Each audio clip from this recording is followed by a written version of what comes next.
Break کے بعد ایک بار پھر آپ کی خدمت میں حاضر ہیں. بقیہ سوالات آگے خدمت میں پیش کرتے ہیں. السلام علیکم. وعلیکم السلام. I am Muhammad Sumi from پانی پت. میرا یہ سوال ہے کہ کیا اسٹاک مارکیٹ میں انویسٹ کرنا صحیح ہے؟ کر سکتے ہیں، کوئی مذاق نہیں، شکریہ. السلام علیکم. بشرطے کہ اس میں شراب کا کام نہ ہو رہا. یا کوئی حرام کام نہ ہو اس میں. السلام علیکم. وعلیکم السلام. یہ مقلد ہیں آیت اللہ العظمہ سید علی الحسینی سیستانی رضی اللہ کے. اگر کوئی شخص پبلک ٹوائلٹ استعمال کرنا چاہے اور اس بات کا علم نہ ہو کہ قبلہ کس طرف ہے تو کیا قبلہ کے علم حاصل کرنا اس کے لیے واجب ہے؟ نہیں، ضروری نہیں. آگے بڑھتے ہیں. السلام علیکم جاوید بھائی اور مولانا صاحب. وعلیکم السلام. میرا نام شبانہ ہے. میرا یہ سوال ہے کہ میرے بھانجے کا نام اذان علی ہے، وہ بیمار رہتا ہے بہت. مولانا صاحب نے بتایا ہے کہ اس کا نام اذان بہت بھاری ہے، کیا ہمیں اس کا نام چینج کر دینا چاہیے؟ آپ لوگ ہماری رہنمائی فرمائیں. ائمہ طاہرین نے فرمایا ہے کہ نام ہمارے ناموں پر رکھو، لہذا اذان نام رکھنا مناسب تو نہیں ہے، لیکن مشکلات ضرور ہوں گی. اگر نام کو تبدیل کریں، آدھار بنوانا پڑے گا اور ریکارڈنگ کرانا پڑے گا. ان باتوں کو مد نظر رکھتے ہوئے اگر بدل دیں تو اچھا ہی. شکریہ. السلام علیکم. وعلیکم السلام. مولانا صاحب جاوید بھائی، ایک سوال ہے. جس طرح گھر میں پنجتن کا چراغ روشن کرتے ہیں، کیسی طرح امام زمانہ اجل اللہ تعالیٰ پر شریف کا بھی چراغ روشن کر سکتے ہیں؟ کیونکہ امام زمان الحمدللہ زندہ ہیں، تو اس بارے میں کیا تھوڑا بتائیے، میں بہت کنفیوز ہوں. محفلوں میں لوگ اپنے یہاں قمقمے روشن کرتے ہیں. جی. شب برات میں بھی ایسے ہی ہوتا ہے کہ چراغاں کرتے ہیں. لہذا محفل اور میلاد کے موقعوں پر اہل بیت علیہ الصلوۃ والسلام کی جو محفل ہو رہی ہے، خود امام عصر کی محفل ہو رہی ہے، اس میں چراغاں کیا جا سکتا ہے، کوئی مذاق نہیں. شکریہ. السلام علیکم. وعلیکم السلام. میں ممبئی سے ہوں. میرا سوال یہ ہے کہ لڑکے نے نکاح کے وقت لڑکی کو طلاق کے لیے وکیل بنایا تھا، لیکن ابھی لڑکی نے 4 مہینے کا ابورشن کرا لیا بنا ہسبینڈ کی پرمیشن کے، اور ہسبینڈ کو پتہ بھی نہیں ہے کہ کہاں کرایا، اور مولانا کے پاس جا کے میرے یہ سب جھوٹ بول کے مولانا سے طلاق لے رہی ہے، اور مولانا کو میں نے پروف بھی بتایا تو کہ لڑکی غلط ہے. پھر بھی اگر مولانا طلاق پڑھ لیتے ہیں تو کیا ہسبینڈ راضی نہیں ہے تو کیا طلاق ہو جائے گا؟ اگر وکیل بنا دیا ہے اور وکیل بنانے کی صورت میں اس کو یہ حق حاصل ہے کہ وہ طلاق پڑھ سکتی ہے. جی. اور وکیل در وکیل بنا کر کے بھی طلاق واقع ہو سکتا ہے، لیکن یہ مسئلہ جس عالم کے پاس گیا تھا اس سے بہتر ہے رجوع کر لیں. بہت شکریہ. السلام علیکم. وعلیکم السلام. ایک وقت میں اگر 2 یا 2 سے زیادہ اموات ہو گئی ہوں تو نماز وحشت کیسی پڑھی جائے گی؟ سب کی الگ الگ یا سبھی کے لیے ایک ہی نماز وحشت پڑھی جائے گی؟ نماز الگ الگ پڑھی جائے گی. ہاں، اگر نہیں پڑھ سکتا ہے تو سب کے لیے صدقہ نکال دے، وہ کفایت کرے گا. بہت بہت شکریہ آغا. السلام علیکم مولانا صاحب اور جاوید بھائی. وعلیکم السلام. میں نین پور سید سے بول رہی ہوں، ضلع سہارنپور. میرا آپ سے یہ سوال تھا کہ وضو کر کے اگر آئینہ دیکھ لیں تو کیا وضو ٹوٹ جاتا ہے؟ کیا آپ ہمارا جواب ضرور دیجیے گا مولانا صاحب. میں نے ابھی عرض کیا کہ پیشاب سے، پخانے سے، سو جانے سے، ریاح کے نکلنے سے وضو ٹوٹتا ہے، آئینہ دیکھنے سے، تولیے سے خشک کرنے سے وضو نہیں ٹوٹتا. یعنی جو مبطلات وضو ہے 7 یا 8 جو بھی ہیں، وہ چیزیں ان کو معلوم کر لینا چاہیے. جی. تولیہ اور آئینہ اور یہ باعث نواقض وضو میں نہیں آتا، آئینہ دیکھنے سے وضو نہیں ٹوٹتا ہے. میں محمد یو پی سے. میرا سوال ہے کہ میرا نکاح کچھ روز پہلے 15 لوگوں کے ایک اجتماعی شادی میں ہوا ہے، سموہ لگن جس کو ممبئی میں ہمارے یہاں کہتے ہیں، جس میں لڑکی کے مولانا نے لڑکی سے مہر کی رقم 2072 روپے بتا کر اجازت لی، اور جب مجھ سے اجازت لینے کی باری آئی تو میرے مولانا نے مجھ سے 14,786 روپے مہر کی رقم بتا کر اجازت لی اور نکاح پڑھا، جبکہ پیرنٹس سے مہر کی رقم 3,072 روپے طے کی تھی. تو کیا یہ نکاح صحیح ہے یا باطل ہو جائے گا؟ میں اپنے نکاح سے مطمئن نہیں ہوں، تو کیا میں دوبارہ اپنا نکاح پڑھوا سکتا ہوں؟ بدائی ابھی نہیں ہوئی ہے. نکاح بالکل صحیح ہے، لیکن مہر کی رقم جس قوم قبیلے کی لڑکی ہے اس خاندان میں جو مہر قرار دیا جاتا ہے وہ قرار دے دیں، بس کافی۔ شکریہ آغا۔ السلام علیکم جاوید بھائی، مولانا صاحب علیکم السلام۔ میں امید رکھتا ہوں آپ لوگ خیریت سے ہوں گے۔ الحمدللہ ہم سب خیریت سے ہیں، انشاءاللہ آپ سب بھی خیریت سے ہوں گے۔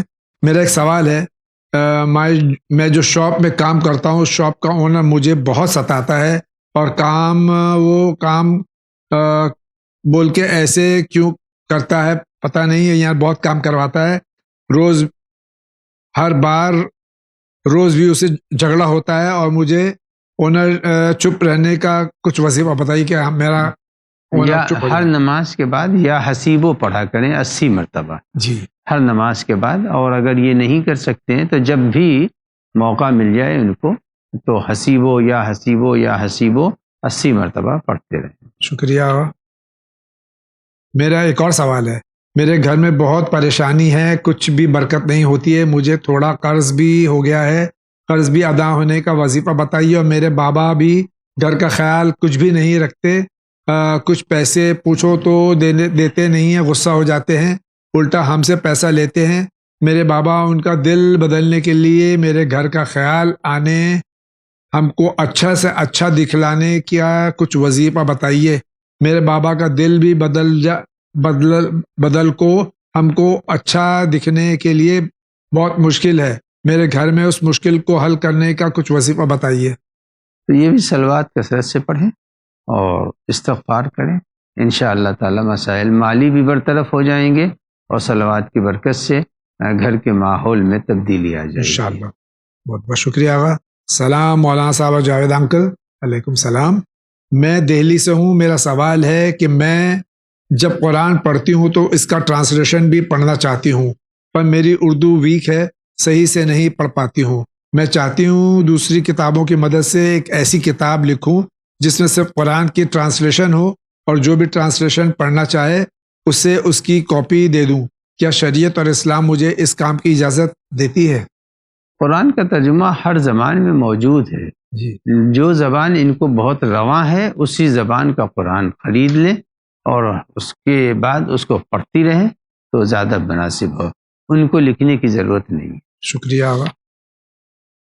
سلام علیکم السلام۔ اگر چھوٹا بچہ روم کے فرش پہ پیشاب کر دے تو فرش کو کیا فرش پر بچھی ہوئی پلاسٹک کی شیٹ کو کیسے پاک کریں گے، کیونکہ پانی بہا کر پاک کرنا ممکن نہیں ہوگا؟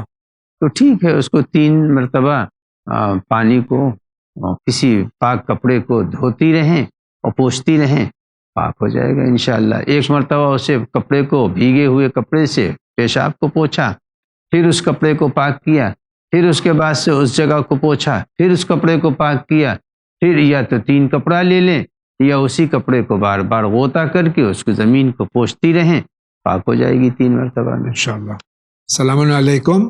علیکم السلام۔ میرا سوال یہ کہ کیا استاد کی تعظیم میں کھڑا ہونا شرک ہے؟ میں ایک اسکول میں پڑھتا ہوں، وہاں پر کچھ اسٹوڈنٹ کہتے ہیں کہ رسول صلی اللہ علیہ وسلم کی حدیث ہے کہ استاد کی تعظیم کے لیے کسی کی تعظیم میں کھڑا نہیں ہونا چاہیے۔ اب جب ماں باپ کی تعظیم کا حکم دیا گیا، لیس منا من لم یوقر کبیرنا، صاف حدیث ہے پیغمبر کی کہ وہ ہماری امت میں نہیں ہے جو اپنے بزرگوں کا احترام نہ کرے، اور 3 باپ ہوا کرتے ہیں، اس میں سے ایک باپ معلم بھی ہے، لہذا معلم کا احترام کرنا قطعاً شرک نہیں ہے بلکہ ان بہترین ادب میں شمار کیا جاتا ہے۔ بہت بہت شکریہ آغا۔ السلام علیکم۔ علیکم السلام۔ میرا سوال یہ ہے کہ کیا چراغ یا موم بتی سے کسی معصوم کا نام لکھ سکتے ہیں؟ ہم سمجھ ہی نہیں رہے کیسے لکھیں گے چراغ اور بتی سے معصوم کا نام۔ بہرحال اگر اس انداز سے ہے کہ روشنی پیدا ہو رہی ہے، جیسے قمقمے اور بل وغیرہ روشن کیے جاتے ہیں، اس میں محمد لکھ دیا، تو اس طرح لکھنے میں کوئی مذاق نہیں۔ شکریہ آغا۔ السلام علیکم۔ علیکم السلام۔ میرا سوال یہ ہے، یہ کہتے ہیں جب نئے گھر بناتے ہیں تو اس کے 4 کونے ہونے چاہیے، بٹ یہ تو جو ہمارا گھر ہے اس کے 4 سائڈ سے زیادہ ہیں، کہتے ہیں جس گھر کے 4 کونوں سے زیادہ ہوں وہ اچھا نہیں ہوتا، کیا یہ صحیح ہے؟ ایسی کوئی بات نہیں ہے، بہرحال گھر کو ایسا بنانا چاہیے کہ جس میں روشنی زیادہ آتی ہو، سورج کی دھوپ آتی ہو، جی ہوا آتی ہو، تاکہ بیماری نہیں آتی. شکریہ. السلام علیکم مولانا صاحب. وعلیکم السلام. میرا مولانا یہ سوال ہے کہ اگر کسی عورت تو عطر یا پرفیوم لگانا چاہتی ہے تو کتنا لگا سکتی ہے جس سے صرف اس کو ہی خوشبو آئے اور نامحرم تک نہ پہنچے، نامحرم اٹریکٹ نہ ہو، تو کیا صحیح ہے؟ اپنے گھر میں جتنا چاہے لگا لے، کوئی مذائقہ نہیں ہے. بھائی بہن سگے ہیں تو ان کے درمیان بھی لگا سکتی ہے، کوئی مذائقہ نہیں ہے. ماں باپ کی موجودگی میں بھی لگا سکتی ہے. ہاں، باہر نکلنے کے لیے بہتر یہی ہے کہ آرائش اور زینت کے ساتھ نہ نکلے، اور ایسا پرفیوم نہ استعمال کرے جو بہت زیادہ شوخ خوشبو رکھتا ہو، اس سے ارد گرد والے متوجہ ہوں. شکریہ. السلام علیکم. وعلیکم السلام.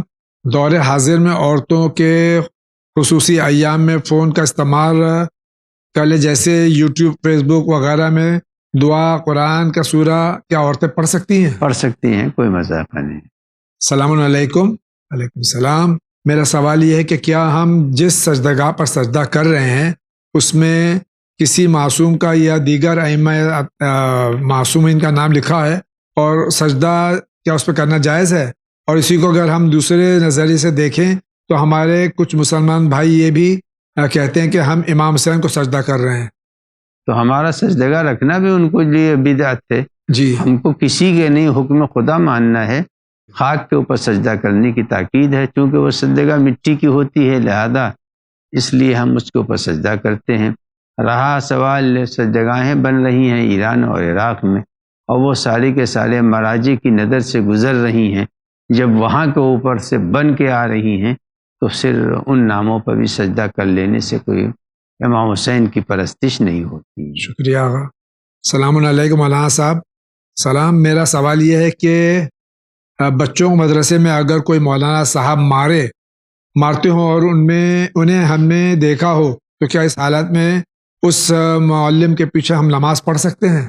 اصلاً کسی کو بھی مارنا دیت کا سبب بنتا ہے، لہذا اگر وہ مار رہے ہیں تنبیہ کے لیے اور تعدیب کے لیے، ماں باپ کی اجازت سے مار رہے ہیں تو ٹھیک ہے، ورنہ مارنا گناہ ہے، اور وہ گناہ گار اگر آئے تو اس کے پیچھے پھر نماز نہیں پڑھنی چاہیے.